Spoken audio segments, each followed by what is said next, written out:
Okay, Henry, so I'm just going to talk through how I'd solve this.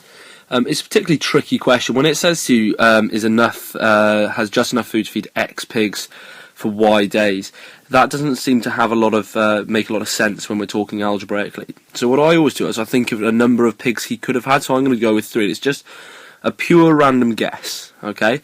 I'm not going to use like 27 because it's going to probably make any calculation do quite hard, but I feel that's probably going to make my work a little bit easier, okay?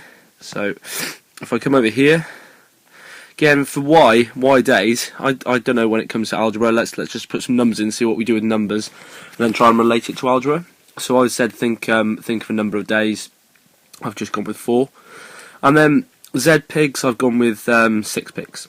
Okay, I could have gone with 5. I could have gone with anything. Okay, so what I've done then is I said that if he's got 3 pigs, enough food for 3 pigs for 4 days, then if I multiply these two terms together, so 3 times by the 4, I get he's got 12 days worth of food for just the 1 pig.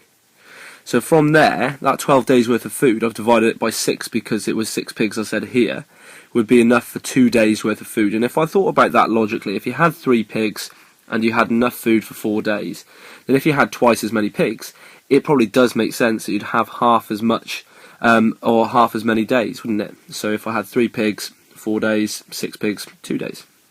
Okay, so what I've done next after that is I have changed it all back into the letters, so that's why I colour-coded everything.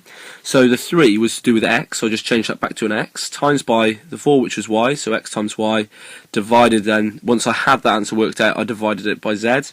So then x times y divided by z becomes xy divided by z. Okay. For the second bit, it says write down an assumption that you've made using part A. I've just said that all pigs must be eating the same. Obviously, there's not one greedy pig eating all of it.